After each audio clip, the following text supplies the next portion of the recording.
do céu será semelhante a 10 virgens.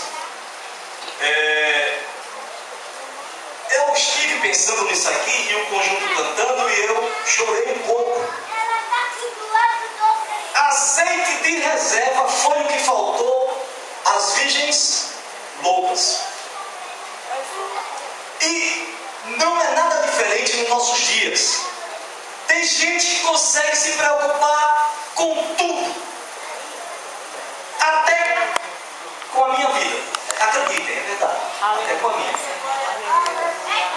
Mas não se preocupa em fazer reserva de azeite. Aleluia. Se preocupa com a vida de A, a vida de B, o sapato que fulano tem para a igreja. Aleluia. E olha que eu não sou pregador itinerante. Eu vim aqui ter um compromisso com a palavra e com o meu pastor. Eu sei que a igreja não tem nada. Então eu tenho nada duas vezes. Porque o pastor veio aqui e o pastor não. E sei como é igual. Mas tem gente que se preocupa demais com o alheio e esquece de se preocupar com o azeite de reserva. Azeite serve para conservar. Azeite serve para iluminar. E na Bíblia encontramos o azeite como símbolo do Espírito Santo. Glória a Deus. Temos a obrigação de olhar todos os dias o nível do óleo. Quem é motorista sabe. Aleluia. Todo dia tem que olhar a vareta. E nesta noite eu trago uma recomendação para mim e para a igreja. Não perca o costume de olhar o nível do óleo. E se tiver baixo, pare logo no primeiro posto. E complete antes que o motor bata. Quem está entendendo?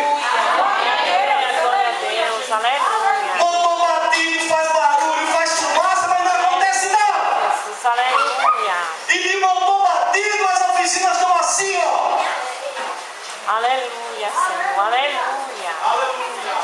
Tu és E de motor fumando nas pistas, já está assim, ó. aleluia. Mas olha o nível do óleo. E trate com o motor redondinho para a glória do Senhor. Aleluia, Jesus. Aleluia. Glória a Deus. E isso é comigo. Graças a ti, eterno. Aleluia. Isso é comigo. Porque às vezes, por não ter olhado o nível do óleo, é que eu vou olhar o nível do óleo, quebrou a vareta. Irmão, encosta o carro. Aleluia, Senhor. Aleluia.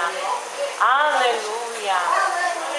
Grandioso é Deus. Vai na oficina, chama o mecânico, vem cá, Espírito Santo. Aleluia. Eu estou querendo acertar, Aleluia. mas o nível está assim.